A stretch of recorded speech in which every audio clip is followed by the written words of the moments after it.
das mais belas igrejas e da mais fervorosa fé. Minas de vastas tradições e de uma cultura encantadora. Este documentário tem como fim expor pontos sobre a religiosidade inserida no contexto de Minas Gerais e relembrar essa importante parte da história dos mineiros. O documentário foi produzido pelo aluno Carlos Eduardo Cardoso e a aluna Maria Eduarda Vieira, que estudam na Escola Estadual da Vila Boa Vista, em Arcos, Minas Gerais, e cursam o 3º ano do ensino médio. Os alunos contaram com a ajuda do professor de Filosofia Diogo de Oliveira e com a professora de Sociologia Franciele Costa. Espera-se que seja um conteúdo de valia para a formação e conhecimento daqueles que se interessarem a assisti-lo.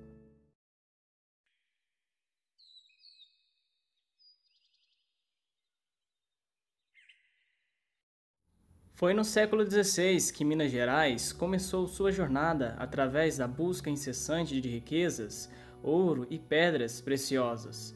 Mas somente em 1709 que a capitania de São Paulo e a chamada Minas do Ouro se desmembrou e formou o que nós chamamos hoje como Minas Gerais.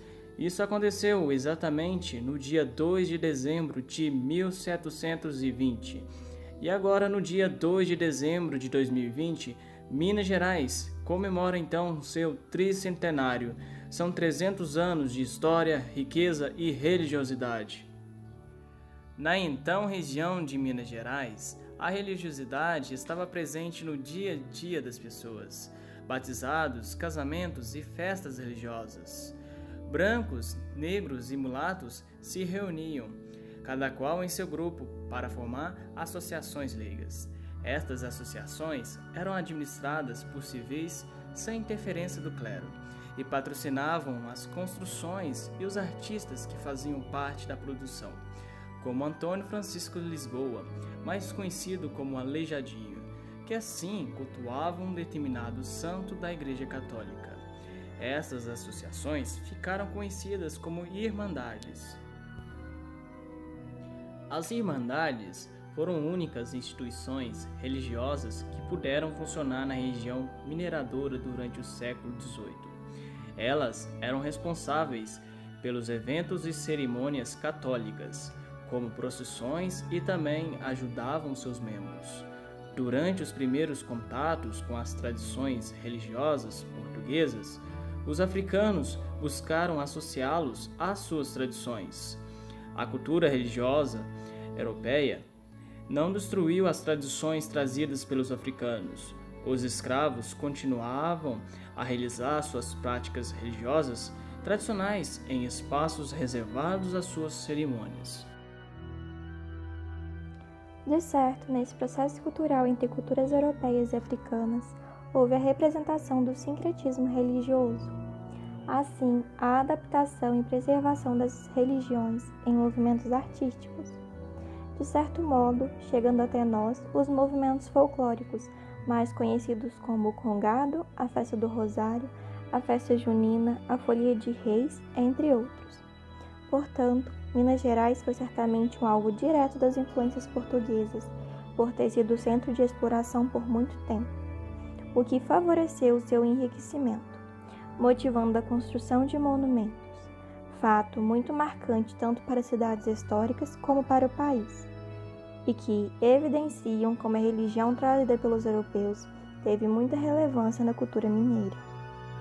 Os indícios dessa tradição são, ao mesmo tempo, de tempos atuais e passados, e os vemos nas casas, nos monumentos, na sociedade e na arquitetura. Até mesmo o modo de preservação das igrejas denotam a relevância dada ao cristianismo. A religião, neste caso, conta uma parte da história da sociedade brasileira.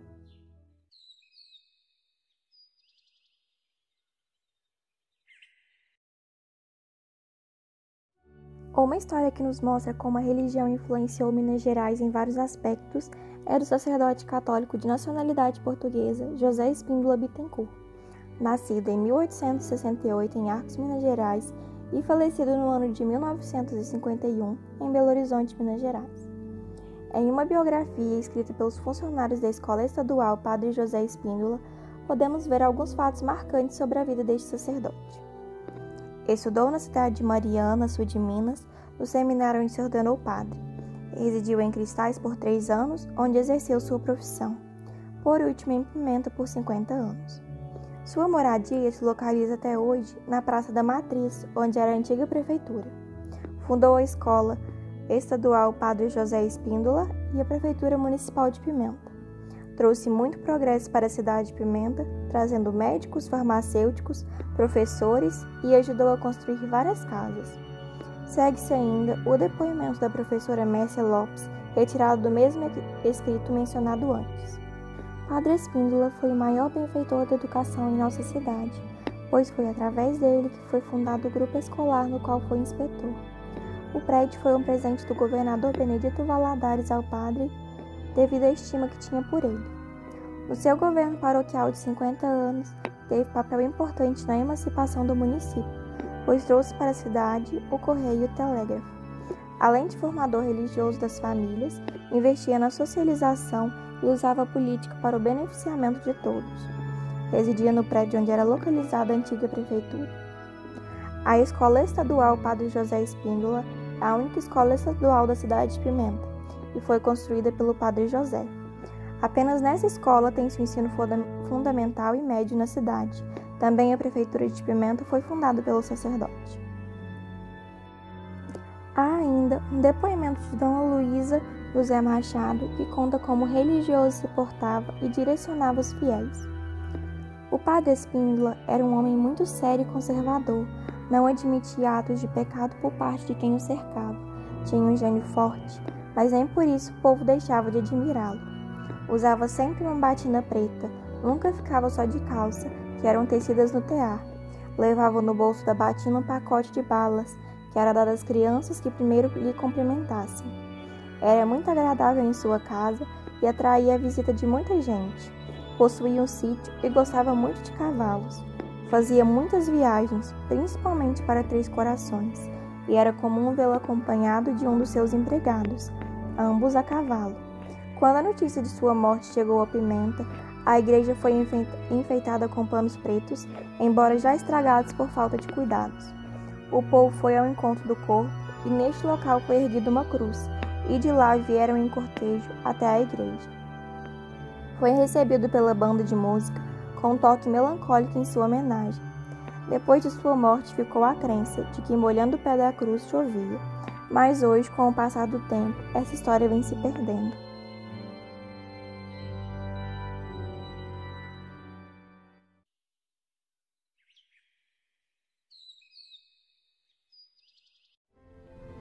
Enfim, Minas foi beneficiada por esta cultura riquíssima da religiosidade, transformando povos, culturas e tradições. Nossa região transborda de exemplos, como aqui em Arcos há manifestações artísticas culturais, como as Irmandades, a Folia de Reis, o Congado e a Sociedade São Vicente de Paulo. São elas iniciativas leigas, mas já não são as mesmas do século XVIII, pois possuem características próprias com algumas relevâncias tradicionais de suas raízes. Os indícios dessa tradição são ao mesmo tempo de tempos atuais e passados, e os vemos na sociedade. Portanto, a religião, neste caso, conta uma parte da história da sociedade mineira.